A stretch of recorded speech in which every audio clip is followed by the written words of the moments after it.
Hello and thank you most kindly for joining us tonight on Daily Politics, your destination for everything about politics, policy and governance. I am Hamza Idris. Let's capture some of the top political developments of the day.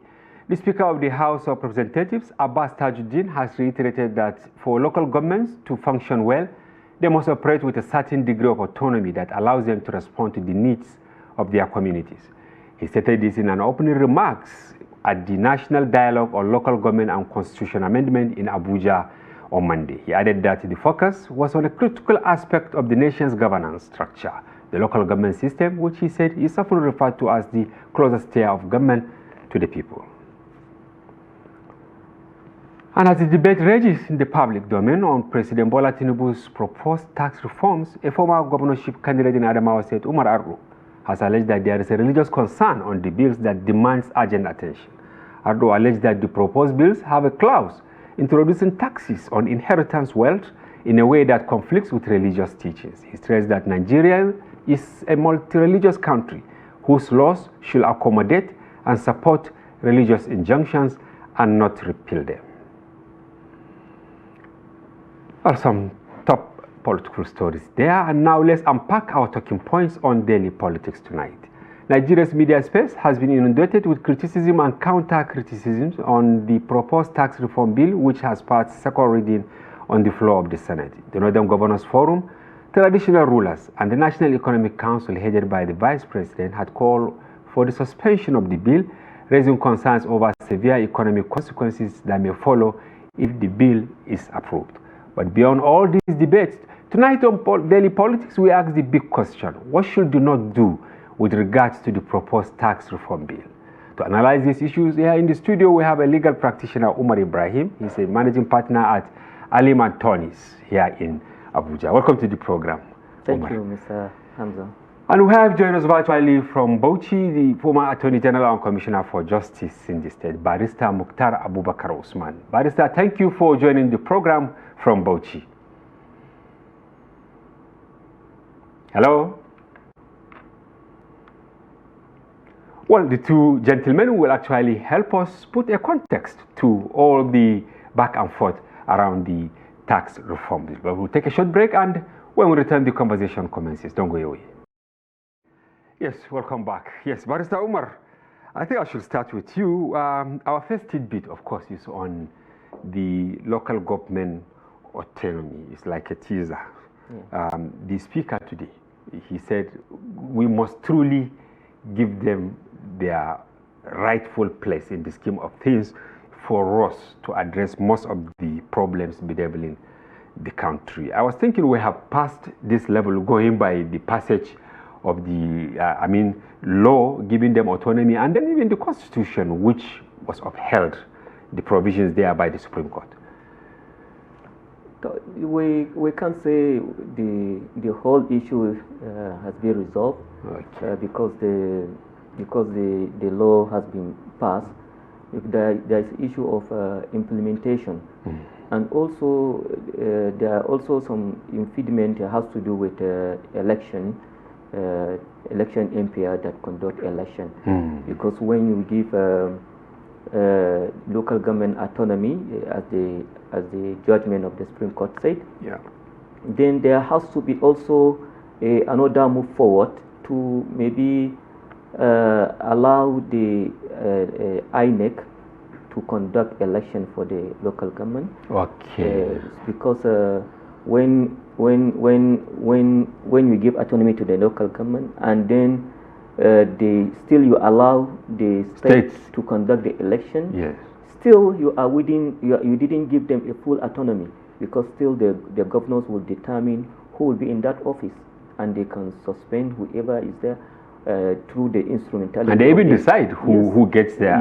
Yes, that is why you can see that almost one party mostly dominates the victory of the local government in a particular state. You see, if it is a PDP governor, you see the local government are PDPs. And this is what we have seen, because I think to beat the deadline given by the government for states to conduct election, or they will, withhold their allocations.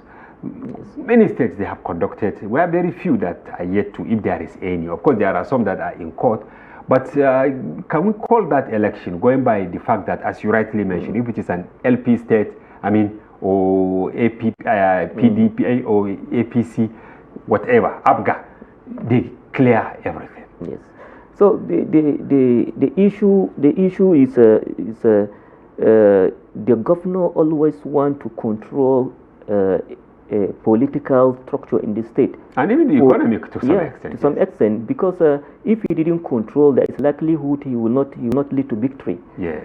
So that is why the governors must do all what is possible to see that their parties, they hold their party structure, and then through the party structure, they make sure that their candidate turn as a local government chairman, and on which still they are in control. The autonomy is not fully given. All right, let's see whether we have Barrister Mukhtar. Hello, Barrister, are you there? Okay, we are still trying to, of course, get the former Attorney General and Commissioner for Justice in Bauchi, Barrister Mukhtar Abubakar. Now, what do you think should be done? Because here we are, number 4th citizen, actually saying that, look, for us to get it right, we must do the right thing. Then, is it just having INEC conducting the election, or beyond that, maybe we should have a mechanism of changing the mindset of our governors to say that, look, you can still have your way, but you should allow the local government areas to breathe, because the local governments, they are actually choked up. But if you look at Nigerian political atmosphere, and then the effort to control power, you can hardly achieve this with the type of politics we play in Nigeria.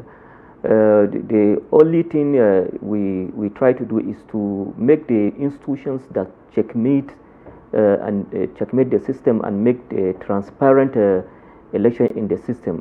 We make them to be strong, and then we ensure that they do the right thing. But making a local government election at the state level, I think we have already tested it, and we have seen it, and we have seen the result for decades. Yeah. So we cannot say for sure if this continues that we get reforms, and then the autonomy of local government we want. All right. Now, of course, you have had Dr. Umar Ardo. He is an astute writer. He writes a lot. Today, he released another statement saying we have to have a critical look at the law. Of course, let me read the various bills so that we can now incorporate what he said into our conversation. I think the first law is the Nigeria Tax Bill 2024, which aims to provide the fiscal framework for taxation in Nigeria. And then the second one, Tax Administration Bill, which will provide a clear and concise legal framework for all taxes in the country and reduce disputes. And then number 3, the Nigeria Revenue Service Establishment Bill, expected to repeal the Federal Inland Revenue Service Act to become, I think, another entity there. Then the Nigeria Revenue Service, as well as the Joint Revenue Board Establishment Bill, which will create a tax tribunal and a tax ombudsman.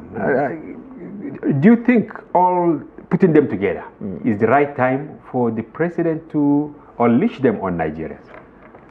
Yes, I can say that hardly can anyone deny the fact that Nigerian tax system needs a fundamental reforms, because the tax system itself is cumbersome, and to some extent it is they are overlapping each other. Okay, and the various taxes that we have. They are overlapping each other, and then to some extent also they are burdensome to businesses. And also there is this issue of double taxation, which even as lawyers sometimes we were brought with cases like that, the issue of multiple taxation. Sometimes we have to write to the relevant government agency. So even you, the legal practitioners, are not immune from some of these taxes. Of course. So there are a lot of issues and also there's issue of leakages. These tax avoidance and tax evasions, and also there's issue of corruption. So to some extent, the tax administration in the country is not efficient enough to have what the country need at the moment. Okay. There is a need for reforms. But what the reforms entails is a different thing entirely. Okay, this one. Yes. Okay, where can we see? Because I tried to look at some of the president's utterances ahead of the election. He didn't call his own manifesto. He gave it a different name. Yes. I think somewhere along the line he mentioned changing the way taxes are being collected and all that. But do we bargain for this at the moment? When you look at critically on the reform bills being brought up, there are a lot of benefit in it, but also there are a lot of issues, controversial issues contained in the reforms bill. Some of the issues we can say I look at it as more like a resource control from some part of the country because it has history. When you look back, I think during Obasanjo, if I could recall, there was a time that Lagos State government under the president, when he was a governor, sued the federal government during Obasanjo, claiming that they want to collect VAT themselves and use the money for Lagos State government. And this same president? Yes, the same president when he was a governor. And also the irony of it is that the same this minister of finance is the commissioner of finance then moving the same Wale Edun. And also the attorney general of the federation is a lawyer that is championing the cause in the court. So you see, it's like you are going back memory lane. Very interesting. Yes. So they had this idea. Yes. It's not really an idea by the president when he took over from Buhari. So you see, there has been this agitation by them that the VAT should be collected by the state. That time they actually wanted Lagos State to be collecting their VAT and then utilizing it for the benefit of Lagos. Yes, but when Obasanjo look at this bill, you know, when you look at these bills, there is what we call intendment of the legislatures.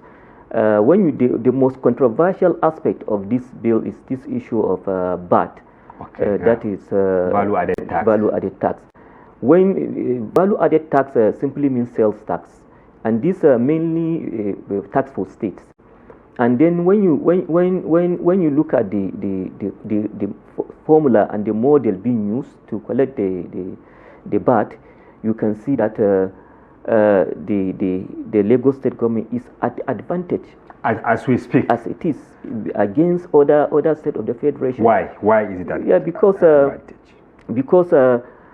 this is a sales tax. When, for instance, I will just give an example. Yeah. When, for instance, you are a customer in a bank, for instance, at say GT Bank or Access Bank, and then you make a transaction, either transfer or you enter to the bank to make a particular transaction. For instance, here in Abuja. Here in Abuja, or for instance in Kano or Katsina or Maiduguri, any other state in the country. Then because headquarters of GT Bank or Access Bank is in Lagos, so the VAT tax is remitted in Lagos. Not in Abuja, or in Damaturu, or in Jalingo. Yes. So if you look at it, the intendment of the legislature then was to make sure there is a comprehensive tax system which can collect the VAT in the interest of all states of the federation. Okay. It's just like it's a collection center. That was the intendment of VAT at initial. Yes. When the matter, and it was, I think, during Babangida or something like that. That is the intendment of it. That is because if for instance a headquarter of a company is located in Lagos, and then you said that the VAT collected, transacted, for instance, in some of the states in the north or south, the VAT should be remitted in that particular state. Then there should be the administration. There should be a lot of inconveniences for the particular company. Okay. So now the intendment of the legislature is to make sure the companies remit the VAT after calculation of all what is transacted, transmit it to the federal government on behalf of individuals or businesses that transact that transaction from their headquarters. Okay.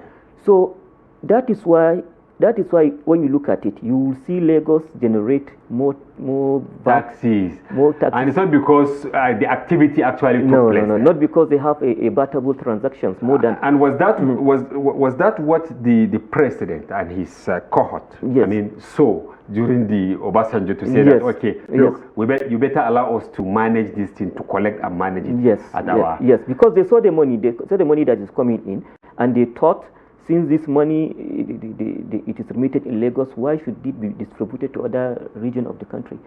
So they feel it is unfair for them, but it is fair if you look at it. If you look at it fairly, it is fair because you can't expect me when I'm living, for instance, in Abuja here, and then expect my remittance. Maybe even if I went to Lagos maybe once in a while, then my remittance taking place in Lagos, and then you say that Lagos take my remittance. So now, who is actually right between? Because I can see now it is north-south kind of a thing. Unfortunately, we never expected that the debate will now, I mean, reduce to the level it is. There are certain dailies that said even North Central, Southeast, Southwest support Tinubu's reform, you know, meaning that it is Northwest and Northeast that are against this. But I look at this as political, because if these new bills were passed into law and implemented, majorly the state that would benefit more from it is Lagos and Port Harcourt, maybe Kano. Okay, you also share that, yes, that sentiment. Yes, majorly. All those states, most of these states, they will suffer. Some of them, they cannot even, the allocation they will be given, they cannot even pay salary. All right, it's like we have, of course, Barrister Mukhtar now. Hello, welcome to the program, Barrister. It's my pleasure. Yes, good evening.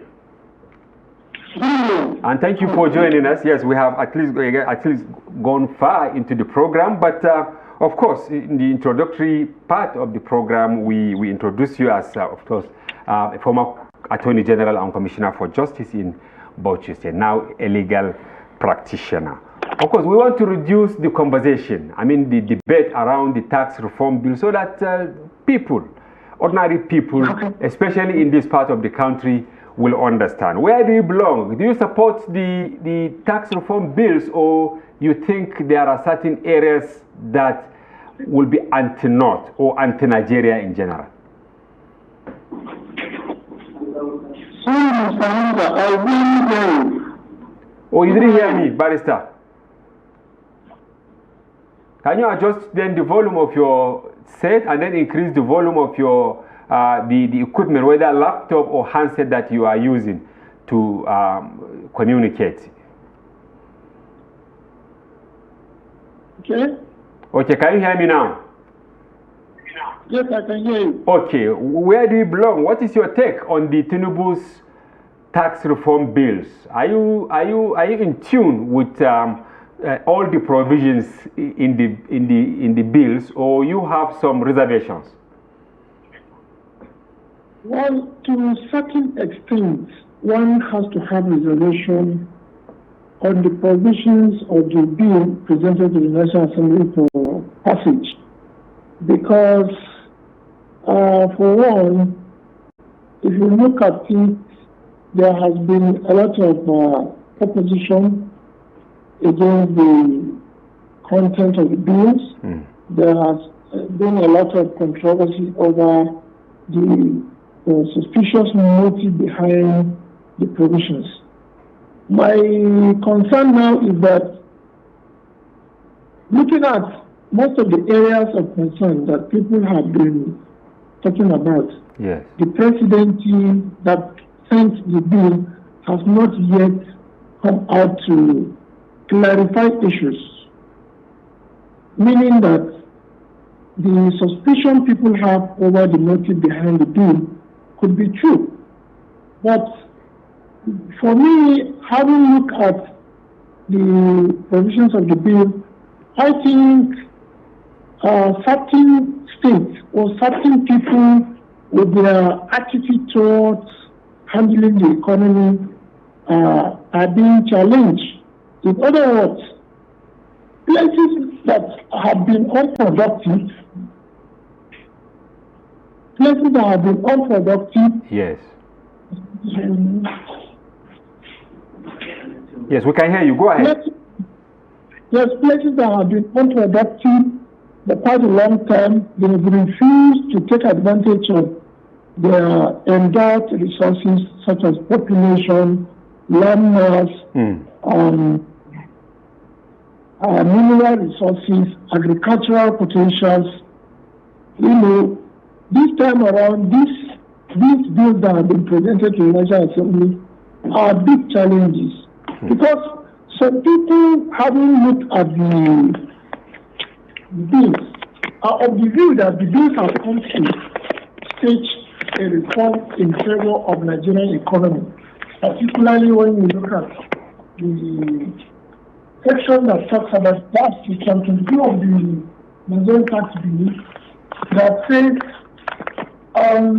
the formula or the basis for collection of VAT, yes, is consumption, meaning that the more populous your state is, the more you consume, the more you find the chance to gain a lot of derivation, more revenue to your state. But the challenge is this: is there any mechanism put in place to ensure that the number of or the volume and amount of consumption and services enjoyed are recorded so much that no state can be sustained? For instance, if Kano State is declared is said to be the most populous in the country, yes. How can you now ascertain the number of people that consume or enjoy MTN or any telecom service? Yeah. For instance, how can you ascertain the number of people that consume a particular produce or a particular finished product? So that is one challenge.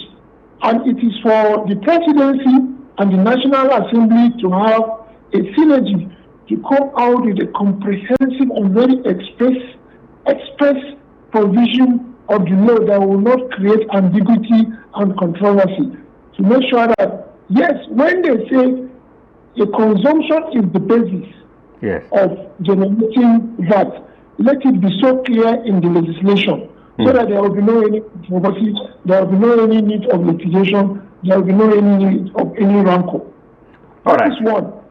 I said earlier, some states, some people have been challenged. I want to be bold to say that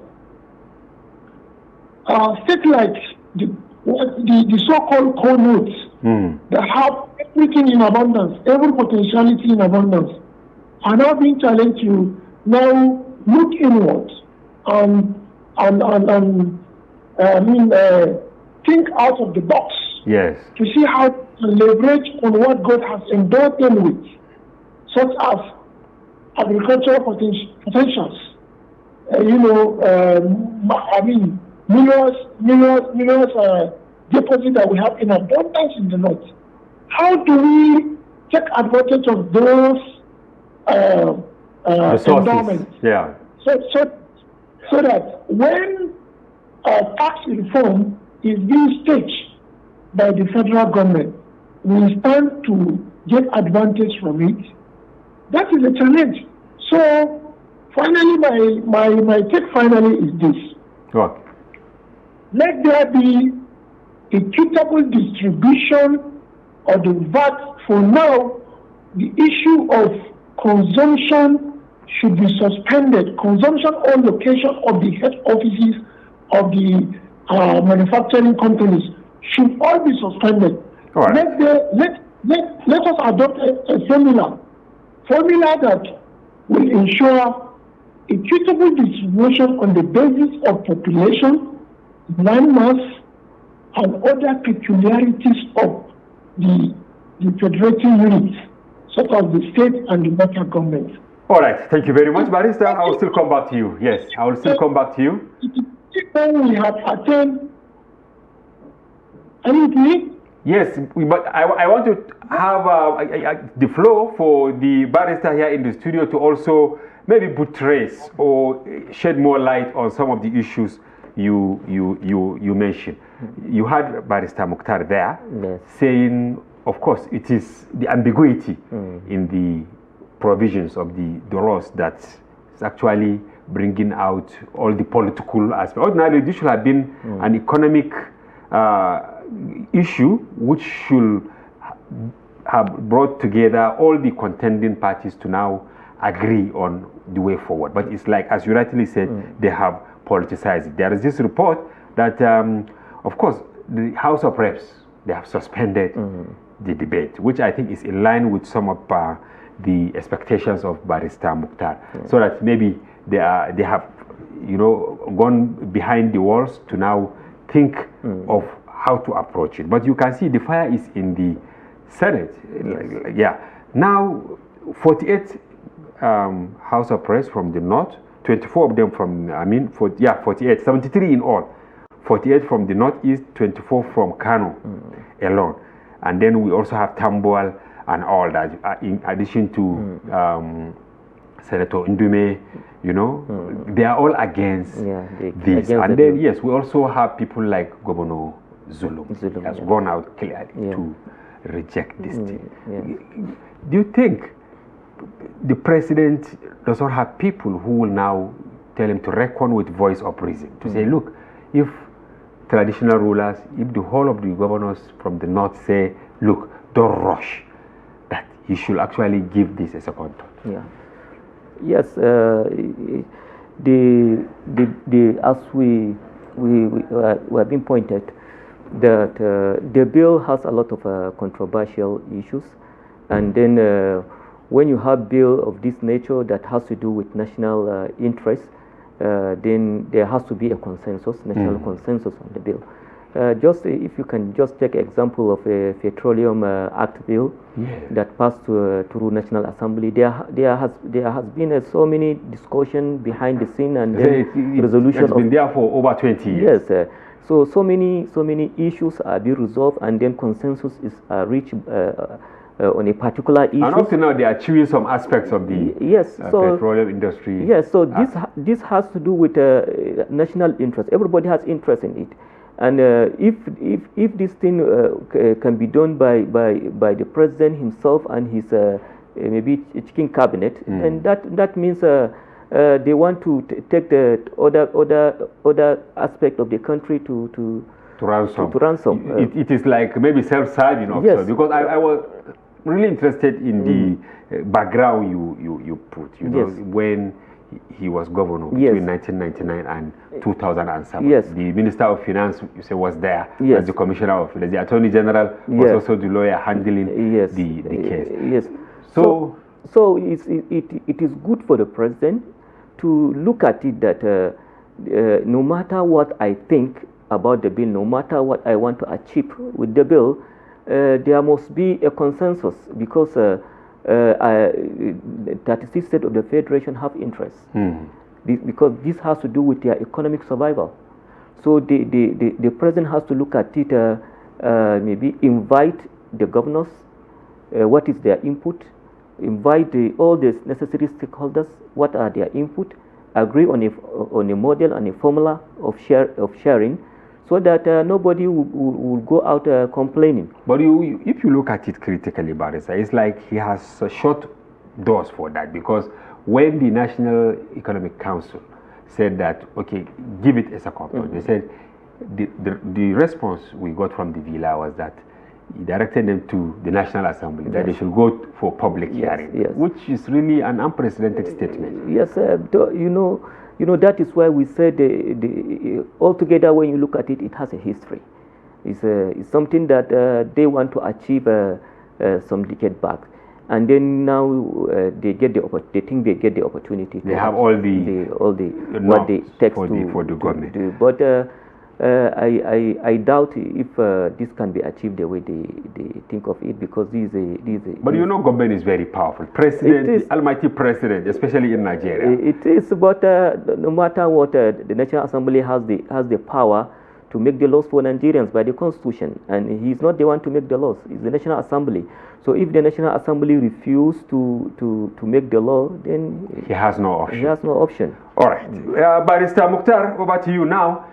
There are allegations, especially by some Nigerians of northern extraction, that the North is the architect of its problem.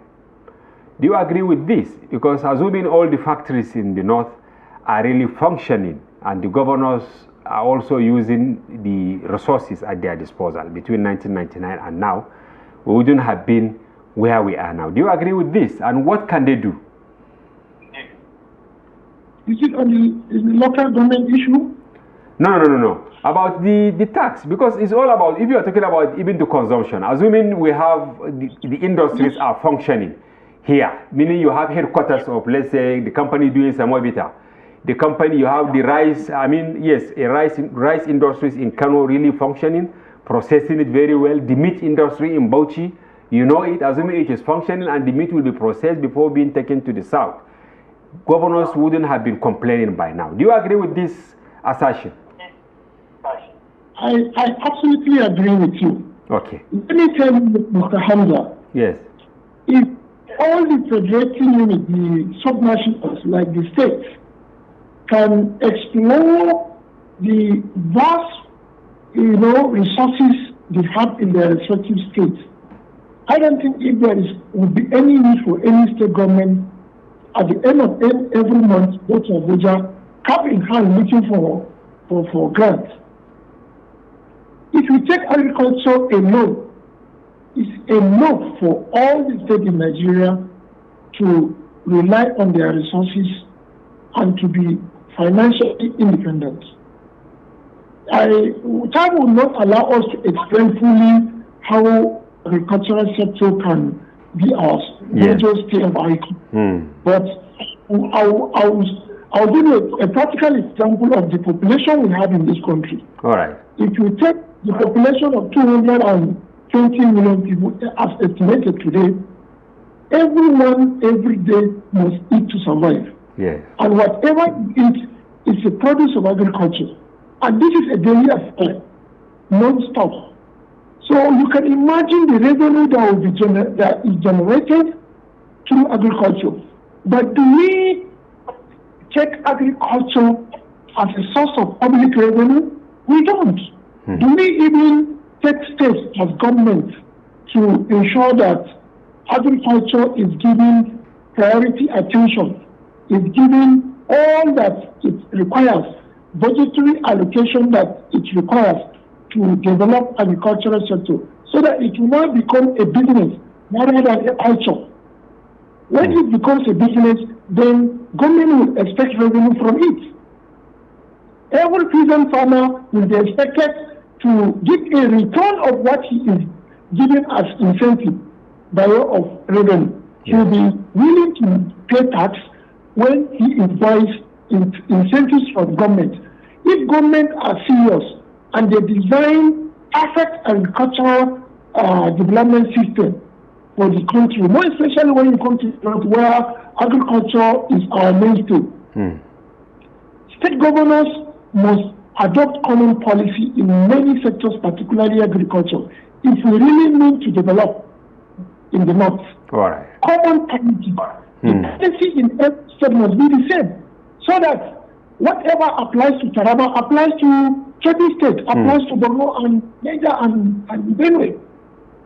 So by the time you achieve that, you see that every state will generate enough for its development and even to have the wherewithal to contribute to the center, that is the national government. All right. So I really believe that resource control is something to be adopted. Okay. And definitely, but the problem with this move by the current administration to bring resource control behind the back door or through the back door is that they are taking the rest of the country unawares. Okay, just the way Barrister here said. These bills is to implement resource control, their own long-term dream. They should alert the rest of the country.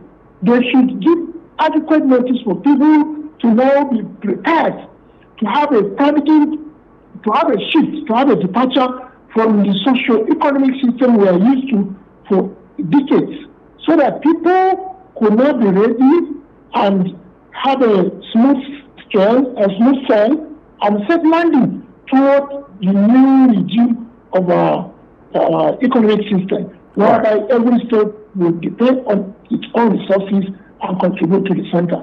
But this kind of,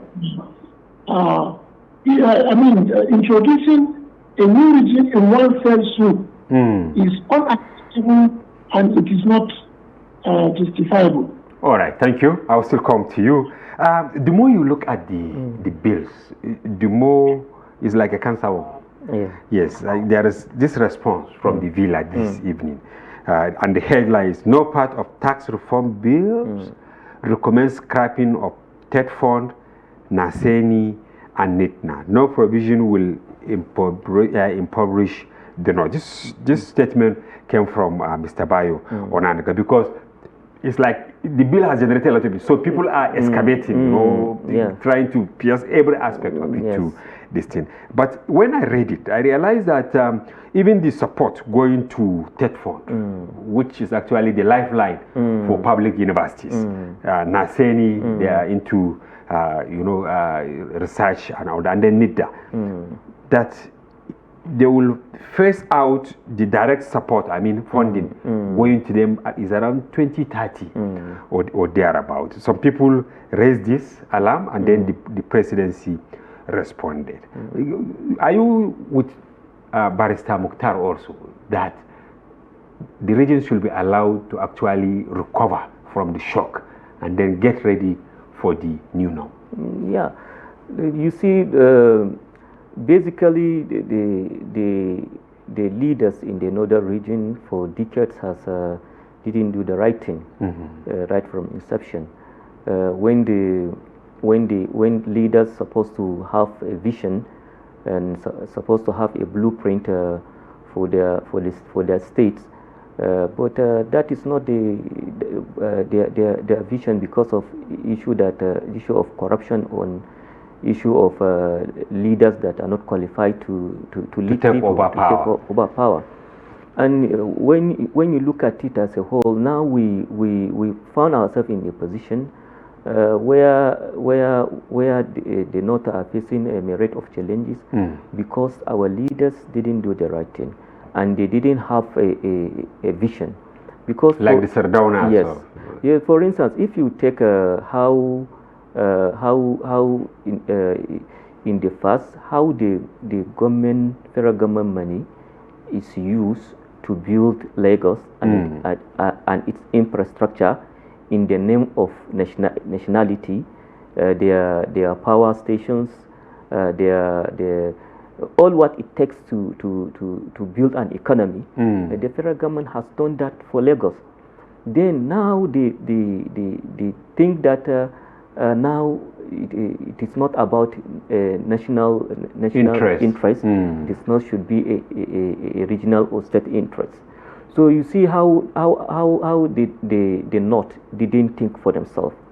The North should have think for themselves, what can we do for ourselves to develop our region, so that we have what it takes to compete with all the regions in the country.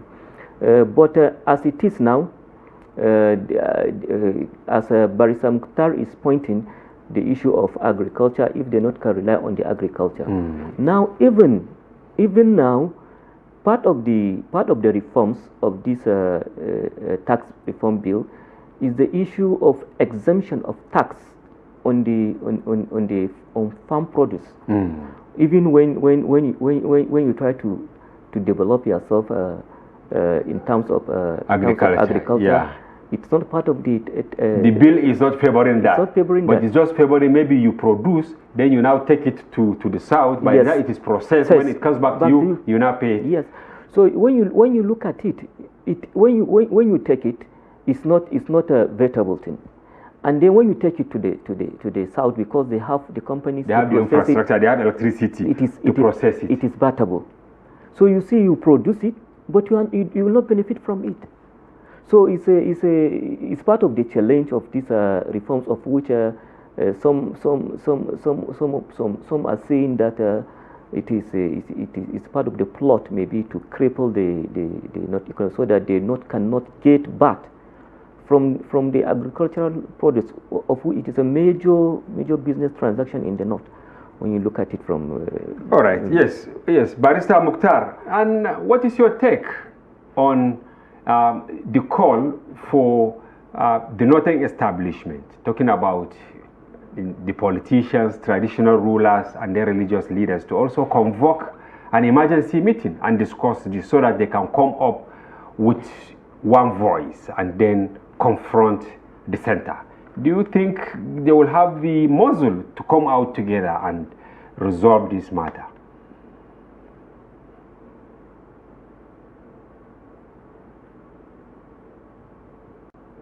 That is constituted by people of caliber and substance, well-educated, highly intellectual people in the north. But one thing that the north lacks is sincerity of purpose in whatever that we say we want to achieve. The sincerity is not there. We do not even plan for the future. We do not have any blueprint for the region to develop.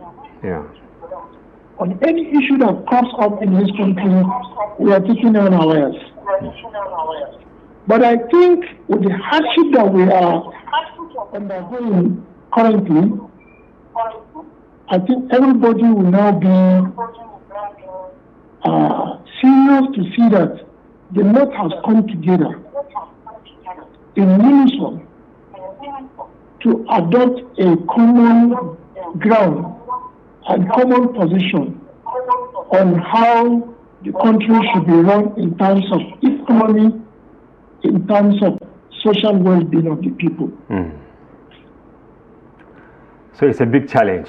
But one area that we always tend to forget is that the fact that we are operating democracy, the most important instrumentality for any development, for anything to be achieved in this country, is the National Assembly and the state houses of assembly, as the case may be.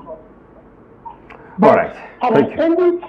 Our leaders of thought have not been exploring those institutions, because you look at it now, the president wanted to have his way, but he has to go through the National Assembly. Yes.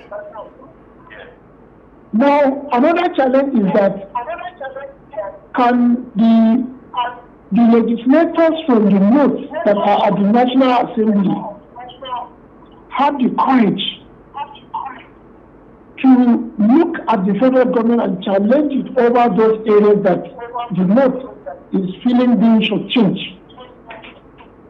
I don't think it is going to be possible, because right from the election process, how we elect the legislators in the National Assembly, there has been so much irregularities, there has been so much Yes, it's like his voice has faded away. Maybe if we have time, we'll come back to you to round up in 1 minute.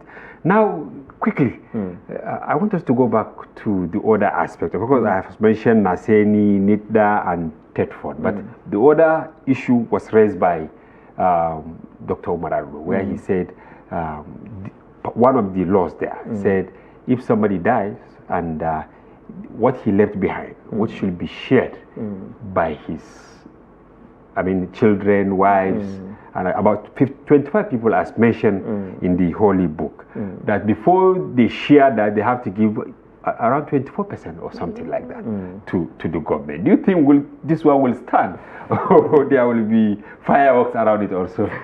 The distribution of estate is a constitutional matter. Okay. The Constitution has stated, I think under Section 242, I've forgotten. Yeah. The matters within which the Sharia Court of Appeal has jurisdiction, and part of it is a distribution of estate, and that distribution of estate should be in accordance with the Islamic law. And then the Islamic law has already divided the inheritance, and it didn't mention any percentage to be given to government. And I think when I read that analysis, he said the person before he died, he was paying taxes and all that. So you can't double tax the dead at the detriment of the people he is leaving behind. I think that is not tenable. Legally cannot stand the test of the law. It's just maybe his own personal opinion.